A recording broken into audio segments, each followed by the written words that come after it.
evening, all. I am glad to be back with you. We are live this time. We've been pre-recording the last few episodes because Ralph was in a play, but tonight we're live again, so let's see what happens. All right, tonight is the last Reading, Writing, and Ralph of the month. We're going to go out with a bang. We're welcoming New York Times bestselling author Heather Lende, who wrote Of Bears and Ballots, An Alaskan Adventure in Small Town Politics. So Heather is going to discuss with us her experiences as both a woman and a newcomer in politics in her town of Haines, Alaska. And I looked it up on a map. It is just right above Juneau in this little bay, and I'm sure she can explain more about her lovely town. Before we bring her on, I just want to remind you, we have trivia. We have 2 questions tonight. Get those thumbs ready. We also want to thank our beautiful sponsors, the Kathleen and Eddie Arthur Hearts of Love Fund.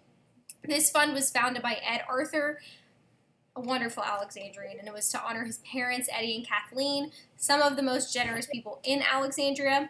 This fund stands as a way that they can continue to give back to the community after they're gone. Already, since its inception, the fund has dispersed almost $100,000 to citizens in need, providing rent as well as other day-to-day expenses. They are now supporting the Domestic Violence Safe House in assisting women and children and providing safety and security to them as they leave that secured house. So please consider this worthy cause by donating through the link I will put in the comments section. So thank you guys so much for sponsoring this show again. Great cause. Donate if you can. Click the link soon when I load it up. All right, let's bring on Ralph. Hello, Ralph. How are you tonight? Fine, Grace. How are you this evening? I am good. I'm glad to be back live. I tell you, I am too. And, you mentioned the show, and it was a wonderful experience and some really fun friends I've made now. And probably going to try to do a few more before, I get too old to do anymore. Yeah, it might be a new calling. Who knows? And I want to double down what you said about our sponsors. We, as a community, don't give enough thanks for people like that and what they do for Alexandria and people around.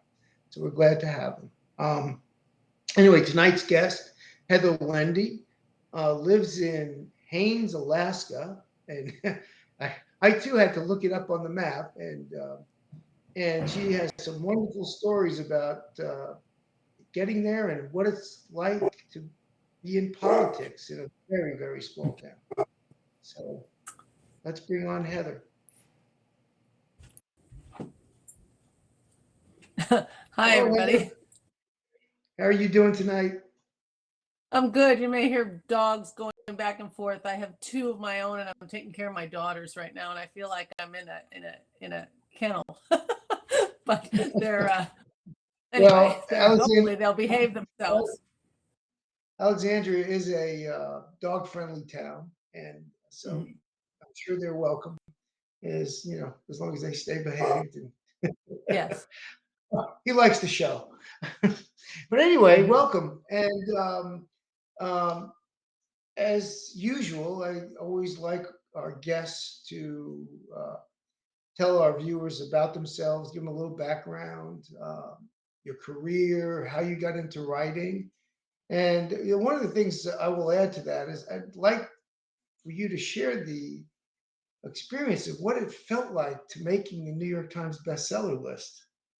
So, well, first of all, my career is pretty solely based in a very small town here in Haines, Alaska, and I started out doing little radio pieces for our local community station, and they went to the old Christian Science Monitor radio, and then to NPR, and then I ended up with a column in the Anchorage Daily News, a kind of a long-running column there for a lot of years about small town life, family. I'm not a political writer at all. I'm a family kind of a writer. And then actually I ended up as a contributing editor to Women's Day for a couple of years, and on the way wrote the obituaries for the local paper here, and 4 books.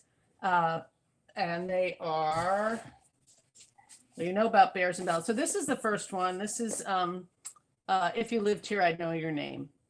And that's the New York Times bestseller. Then there's Take Good Care of the Garden and the Dogs. I don't know if you can see that. And Find the Good. And I thought it was kind of neat that the zebra does good news, because Find the Good is basically life lessons from small town obituary writer, which is me. And also currently I'm the Alaska Writer Laureate. So that's something. And yeah, so I know I'm here talking about my book about venturing into small town politics here in Haines, but I'm not a political writer, and I'm a writer and a mom and a family person. I have 5 children and I have 9 grandchildren, and my husband and I own the local lumberyard here in Haines, which has a population of about 2,500. Wow. And so that's the story, short story. So the challenge for us as a newspaper, we always have to find the good news in somebody's life. We don't, we don't delve into political stuff and all that, and we're always about good news stories. So, and I imagine when you, as you said, when you write an obit, you have to find the good. So how do you handle somebody you know is the meanest guy on the planet, drops dead, and you go like, so what do I write about him? Not much, part of it. But the other thing is that you try to find, I anyway, try to find something, redemptive. And maybe that's pushing it too much. But like there was a guy who was, that lived in our town, who was pretty mean, seemed like it,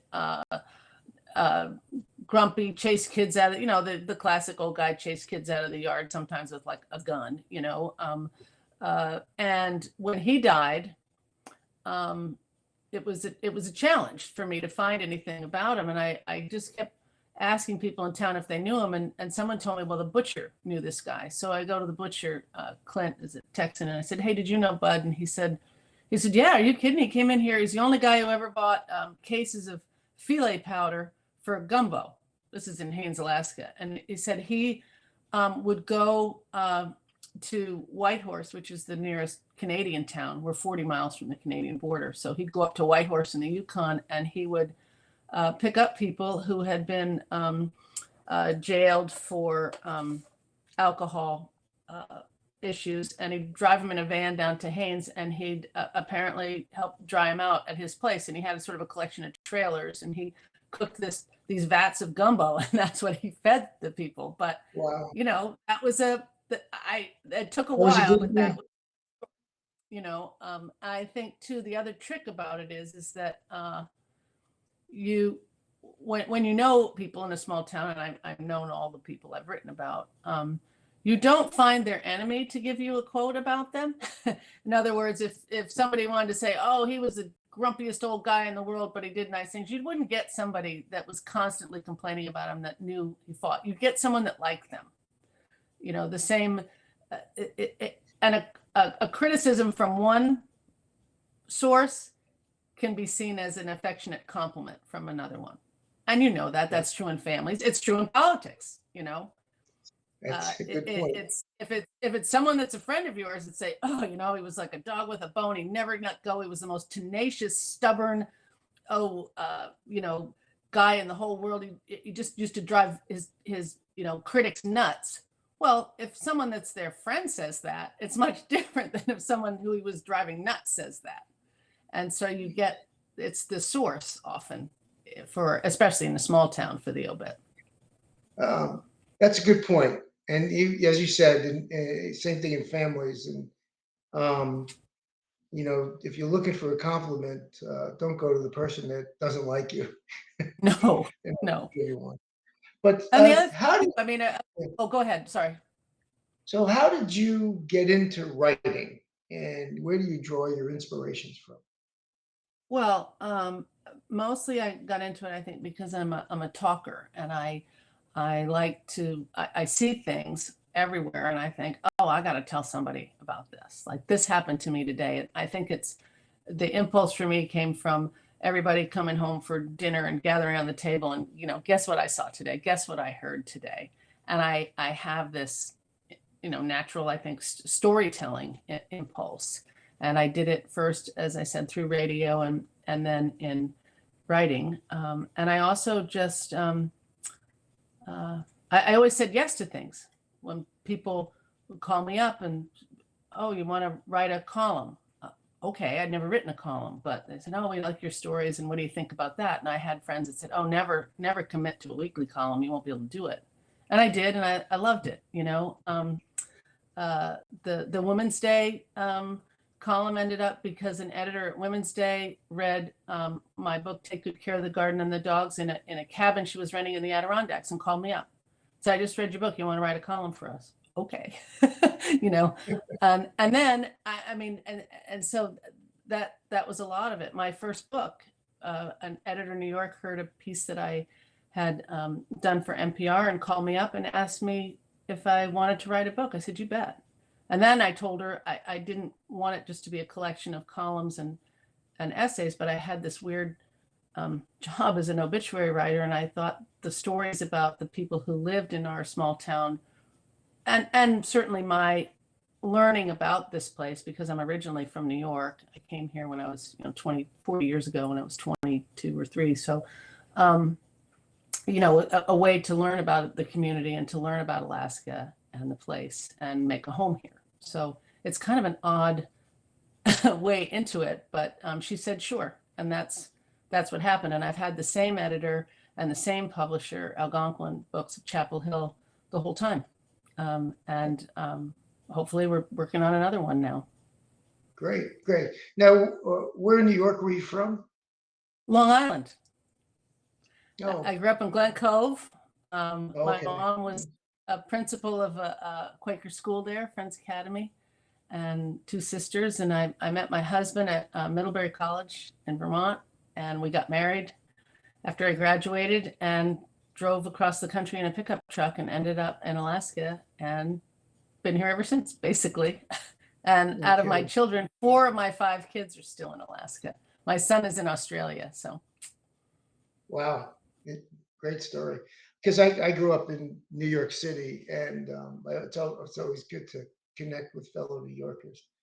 I grew up on the other side of the Throgs Neck Bridge in the Bronx, in Throgs Neck. So you probably know where that is. My dad just, my father was here living with us during the pandemic, and he and my mom ended up retiring to Dutchess County. But I've got he died Christmas Eve here, and I'm going to bring his ashes back because my family's all buried at Woodlawn Cemetery in the Bronx. Oh yeah. It's up in the northwest corner of the Bronx. So let's give the audience, see who's awake out there, the first trivia question of the night, and hopefully they're not too difficult. And we're going to stay with an Alaska theme just to keep things at home for you. So the first question, and again, you're allowed to use Google, you can look it up on your phone, but what state entered the Union immediately before Alaska?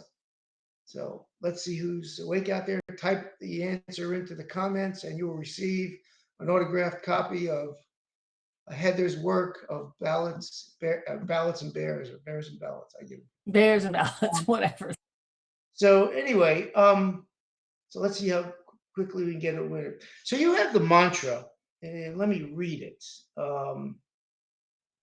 That says, "Be brave, be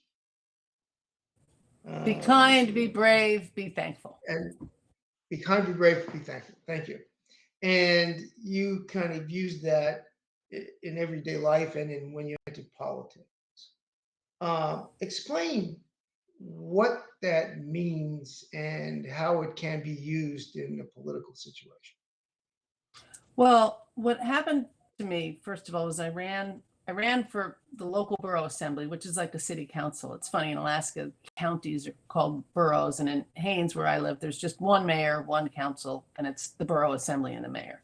And when you go into these meetings, when you're first, you have this agenda on the table and this big packet, and you're sitting at this counter, the dais they call it, and in kind of a low ceilinged, not very aesthetically pleasing little room at the fire hall, but the counter is very big and you're all behind it, and people are on the other side, and they're usually there because they're upset with something. And so I would always just like write on the top of my agenda, and it changed the longer I was on the assembly, but the first thing I would write was be kind, be brave, be thankful. And kindness, I think, comes, what I meant was, listen, treat the people on the other side, the way you would want to be treated if you were standing up, even if they're like foaming at the mouth. Don't or they're saying something that doesn't make a whole lot of sense. It took a lot of guts to come to the meeting. They care deeply the same way that other people, that I do, and open up, be nice rather than snarky when you're looking at them, and even your affect. It helps if you're not rolling your eyes or guffawing or interrupting. You just try to be pleasant, and then be brave. You have to be brave in politics. I mean, you just have to sometimes make unpopular decisions. You have to raise your hand. You have to say what you think. And even if it's might make your next door neighbor or your daughter or your best friend angry, it takes courage. I mean, it takes a lot of courage just to live in this world with some kind of integrity. But bravery seemed to me something that you really need to do if you're going to be in politics. And then thankful, thankful that you're there. Thankful that even if you lose the vote, if it doesn't go your way, because I used to tell myself, it's good that I'm here. At least I'm here and I contributed to this discussion. And maybe even years from now, someone will remember that, or months from now, and they'll say, remember Heather said that thing? Maybe we should revisit that. Or it might just nudge someone in a little different direction or bring a different perspective. And so be thankful that you have the opportunity. I sometimes look at Congress and Senate and things that are all happening in the world, and half the time, you say, oh, I wouldn't trade places with them for $1 million. But then sometimes you think, wow, what I would have given to be able to vote for that, or raise my hand, or say what's right, and so that just helped me a lot to focus when I was in a meeting. Yeah, I think that's a great point on the thankfulness. I don't think our elected representatives are grateful enough to the people that put them in position for what they do, and the outcomes that we either get as expected or don't get, and may have gone a different way. Everything. I don't know. Yeah, I mean, I just felt all the time, it was such a privilege to be able to have your voice count, to be in the people that are making the decision, and to be bringing forth an argument. Some of my favorite moments on the assembly was like introducing a resolution that ended up failing anyway, but I just loved it because I just felt like that was a really good thing to do, a resolution for clean water, But so you've mentioned that your voice counted, but let me ask you a question. So how many folks that are in your position in these small towns that are on an assembly that are representing 2,500 people, as you were, really think about whether it's their voice or they're representing the voices of all of the folks behind them? Or maybe even not the folks behind them, but other voices, if you take a contrarian position. I mean, that's the big question, isn't it? It's the hardest one to answer. In a small town, part of it that people know you pretty well. Lived here for 40 years. They know your family, they know your kids, they know the different causes, the different, community activities you're part of. And so you're in a play or the foundation. I'm involved in a community foundation. I'm in theater. I'm a volunteer at hospice, those kind of things. I coached the high school cross-country running team for 17 years. So people knew what they were getting when they voted for me, pretty much. So there's that. You go in with that confidence. Well, if they didn't like what they thought I was coming from, they wouldn't pick me.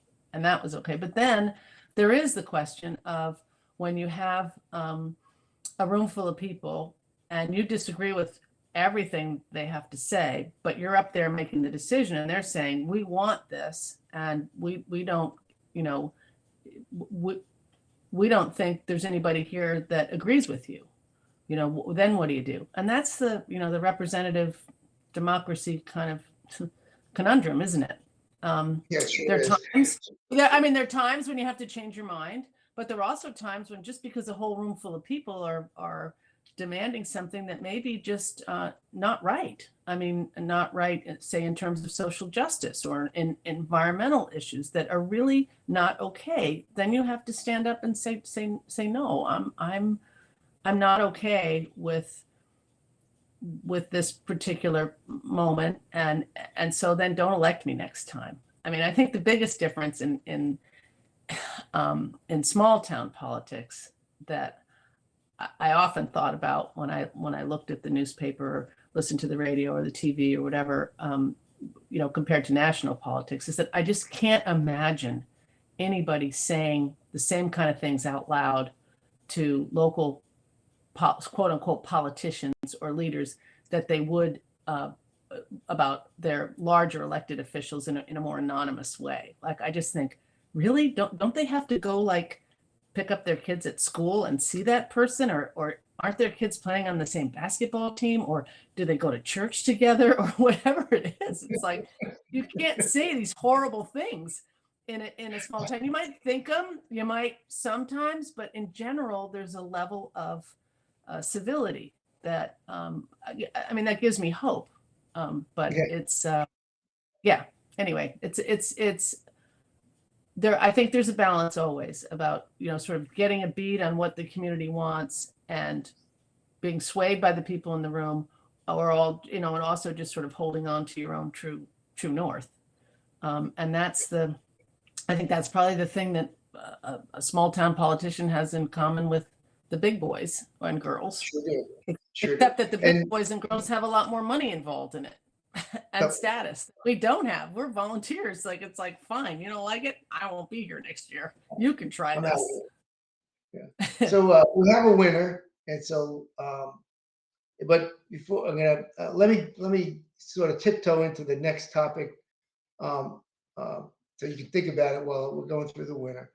I want to talk about everyone knows what trickle down economics is, and I want to talk about trickle down meanness in the political world. So, and how vitriolic national uh, politics and what goes on with it today sort of does it trickle down into the local environment. So let's go see who the winner is before we talk about that. Grace? Yes, so the correct answer was Arizona, and the winner was the Gorskys. Good to have the Nancy and John back. Yep. Well, good. And I'm gonna give the second question while we're here. So the second question is, what is the distance between the United States and Russia at its closest point? So, and again, it's between, obviously it's between Alaska and Russia. So what is the distance between the United States and Russia at its closest point? So trickle down meanness, as I call it, and I think I might have even picked it up from somewhere in the book. Um, is it real or is it perceived? It's real. It was real in our community. My experience, what happened, and what the book is a story of, really, is, you know, a couple of us running for office, 2016, same year, very contentious election. We were there till 2019, and there were 6 candidates. 3 were very conservative, 3 were more liberal, and the 2 of us who were considered more liberal, myself, a writer, right, and the editor of the newspaper, a journalist, which sometimes in the new order of things are considered bad guys too, unfortunately. You know, as they say at the newspaper in Haines, just because I ask a question doesn't mean I'm being negative. Like, that's what we're supposed to do. And and there was immediately, as soon as we got elected, there was the wrong people got elected. This shouldn't happen. The wrong people voted, and we're going to recall you. We're going to get you out of here. And I mean, we hadn't made a decision before that happened. They had to wait 120 days by Alaska law, but pretty soon a recall started. Within 9 months, there was a recall election to get the right people in office. Unfortunately, the recall election, actually, we got more votes the second time than the first time. But the tactics became very much like what you see on a national level. It was social media. It was don't talk to the press. It was closed Facebook pages where I didn't know what people were saying about me. And these are people that I've known like my whole life. And someone would send me a screenshot and I'm like, what? We didn't do that. Where did that come from? And these are, again, the issues weren't national. Like, for instance, one of the recall issues when we're like, why are you recalling us? Well, you're putting in, you're charging us $100 for new water meters, and you're going to meter the water and charge us for water. And I was like, that never happened. Like, we've never even discussed water meters. But that was circulating among this group, and they were convinced. And there was no change in their mind. They were going to recall me for putting in water meters that we never even talked about. And there was another meeting where there was an interesting, like in Haines, again, these issues aren't the same as national, but the response was a meeting between one of the committees of the assembly wanted to do a winter recreation map here. And we live in a beautiful place in the Chilkat Valley. There's people who use snow machines. There's people who ski. There's people who walk. Where are the different places that are the best to go? Trappers, skiers, hikers, so that people know, where to go, what to expect, especially newcomers, or visitors to town, but even those of us who live here, what trails are being groomed and where are they? And the word got around in one group of people that the skiers were going to take away snow machines, trucks, airplanes, boats, anything with motors. And I mean, people packed this meeting and they screamed that they were taking away their rights. And one man even stood up and said that this man had a 50-foot boat and an airplane and four-wheelers and snow machines. And he stood up and said, now I know how Rosa Parks feel, having to sit on the back of the bus. You people are taking away my rights. And you're like, where did this come from? This makes no sense. And then when we all said we're not doing that, they were like, we won, we beat them. And it's like, we didn't, it was never part of the discussion. And I think that came right down out of the current mood in the country, the distrust and the anger and believing your group more than what you actually see, read in the paper or hear on the radio. And I live luckily in Haines, we're really fortunate that we have an independent weekly newspaper and we have a public radio station with 2 reporters. And so everything's covered. I mean, everybody's at these meetings, at assembly meetings. The press is always there. The meetings are news. People are very aware. They're all streamed live. Everybody can listen to them all. And even with that, there was still a whole block of kind of misinformation. And I'm not to say that it goes both ways, though, too. There were probably people, the skiers who were saying, that the snow machiners are trying to take away all the ski trails or get rid of our bicycles. And that wasn't true either, because then it just becomes everybody's very defensive about everything. How surprised were you that the mood of the community and the meeting turned in that direction? I'm not that surprised really, because I think what you see in communities now like ours that are sort of changing, especially out here in the West. You have a place that used to be a resource-based economy with loggers and fishermen, miners, and then it became more tourists, retirees, vacation homes, younger people sort of looking for an alternative lifestyle. There's that, wish to go back to the old days when everybody was logging, and that isn't coming back. Just for a million reasons, but a lot of them are economic and that the big timber's gone. But so there's that group of people that are upset, and then the new people that come in are often sometimes have higher levels of education. They're more have an ability to speak better at meetings, to write letters to agencies, those kind of things that then the old timers feel it's kind of a dirty trick.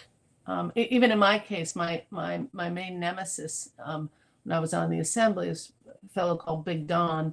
Has a construction company, built my driveway, had been sort of a friend. Actually, I tell a story about that. My new best friend is when I was running for office, he was, I made him coffee in my kitchen a lot.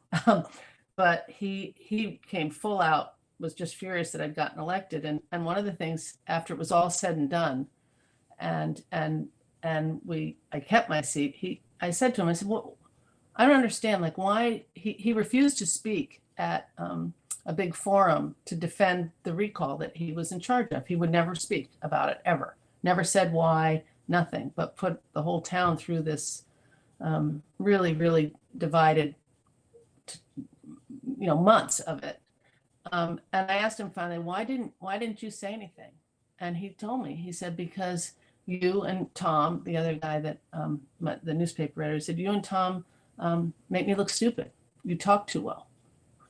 And I just remember that, because I think we all have to be careful of that in the way we communicate with people. And it certainly wasn't my intention ever.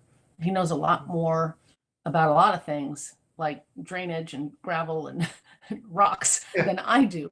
And he can do, he's an artist with a backhoe. I can, barely get out of the driveway in my car. I ride a bike mostly. I think we have to remember that in the way we communicate. And I think you've seen that on a national level, this smarty pants versus working people and the distrust. And that, I think that goes back to the, be kind, be brave, be thankful thing. Be kind. And try to put yourself in other people's shoes when you're making these decisions, and try to think of the common good and what is best for the community, and not just for you and your friends or your particular group of people. Right. Good point. Now, I think you talk about having a mentor when you were going through the process after you'd been elected. Mm-hmm. And if you were in that position to mentor somebody today, what advice would you be giving them? I actually have had the opportunity, even though my book in some ways makes you think never run for office after what I went through. But actually now there's two young women on the Haines Borough Assembly that are, one is 33 and the other one's 27, that ran, after reading my book and talking to me. And I supported both of them, and I still see them and talk with them on the beach, walking their dogs, or, tell them if they need anything, if they need me to come to a meeting, I will. And what I tell people at the very beginning is, when in doubt, don't say anything. You have a vote when you're on the assembly, and sometimes talking gets you in more trouble. Listen.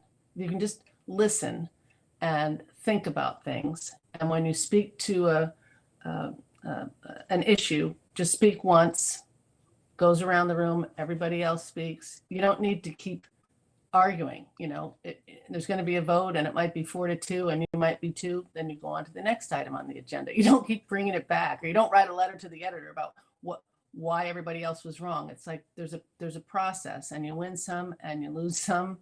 And what Satchel Paige, sometimes it rains. I mean, that's politics. And the other thing is that you have to compromise. I mean, there's just no way. If you're just a one-note samba, it's very difficult to get anything done. I mean, if you have to buy a snowplow, you can't be somebody that says, we're only going to get a Ford, and the plows that are available right now are Chevy, so I'm never going to vote for a Chevy.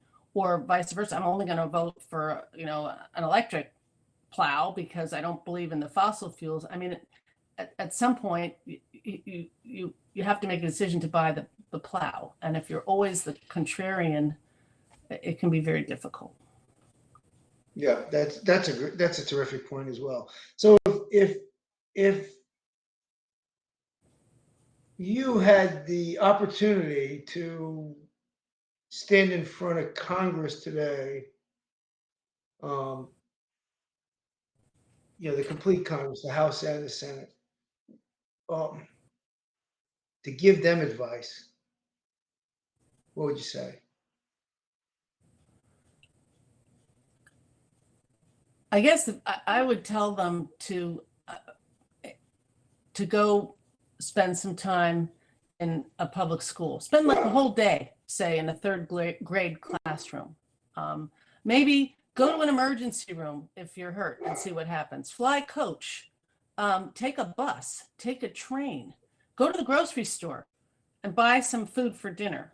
I think it seems to me from just that almost, and this might be unfair to national politicians because I don't really know that much, but it seems like that they've been separated and almost like an elite class of people. They have health insurance, they have drivers, they travel so much easier than the rest of us. They have people that make arrangements for things when we're doing that and juggling a baby and a business and what's for dinner and the laundry. Do your own laundry for a week.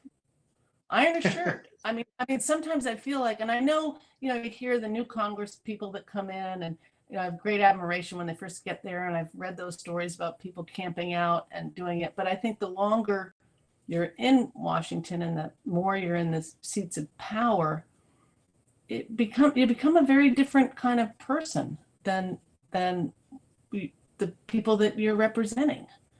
And I think you have to stay in touch. I would just encourage them to do that.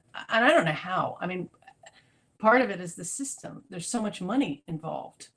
I mean, these are jobs, and it's your job, and it's everything that you have. And not only that, everything you're voting for. I mean, I'd be really uncomfortable if someone said, here's $5,000, use it in your campaign. And then like when they call me up and they say, hey, I've put in for we got a little zoning dispute down on the harbor, and I gave you $5,000, we're friends, and I gave you $5,000. Are you really maybe you're brave and say no, but then you're probably not going to get elected again because he's going to give the $5,000 to somebody else. And that just is poison in the system, I think. Yeah, I think you're exactly right. And that's a big part of the problem. And the other thing I think what you're saying, if I put it in very simple terms, is they're out of touch. They're out of touch with our daily lives and how things affect us. So it's so what's next for Heather? What's your writing another book? You said earlier. What's the topic on? Yeah, I'm staying out of politics. I don't blame you. Yeah, I'm always working on different things. I think the pandemic has been a real challenge for us in Alaska as well as everywhere, and the isolation, especially here, not being able to travel and see family on the East Coast or my son in Australia. That's been hard. And then, as I said, my dad came to stay here during for the last year and a half. He's been living with us, and then and there's been a lot of care involved. It's been great. My sister also lives in Haines, and we took turns taking care of Dad and the grandchildren and my daughters, and he died Christmas Eve here after dinner. I mean, again, it sounds really odd, but he had a terrific death. He was 88. He was at the head of the table, toasted, big family dinner, Christmas Eve, was taking a little nap on the couch in front of the fire. We were getting ready to go to church. My sister had the car warmed up, and she goes, Dad, get up. He sat up, closed his eyes, and died. And that was it. Wow. Like no noise, no pain, no nothing. But it's just sort of coming out of that isolation and the caregiving for him now. And then I'm the writer laureate, so I have all these obligations in terms of that half of them are Zoom and half of them are traveling. But I have another book. I have a novel that I've written that's kind of fun. We'll see if anything happens with that. And I'm thinking my next book, I'm going to call it Caregiving on Mud Bay Road. This is caregiving for my dad and getting away from the politics into what's more fundamental, because I still think that I don't know, like, okay, so I just went and traveled for the first time to see my mother-in-law in Florida. And we had to fly from Seattle to Orlando. She's in northern Florida in Ocala. She's 90. We hadn't seen her, all during the pandemic, and plus with my dad's care. So it was after my dad died, we made the plans to do that. And of course, I was a little anxious, with all the news you hear. I mean, people bashing each other in the head with a coffee pot and breaking, in the plane. And on the way home from Orlando, we're in the cheap seats, and my husband got the window and I'm in the middle, and this guy sits down next to me, and we're all masked up, and it's full coming back from Disneyland. It's a night flight, and this Disney World, and this guy sits next to me and he goes, "Hi, I'm Kenny." I'm like, Hi, Kenny. I'm Heather. And he starts talking, telling me he's been in the Army.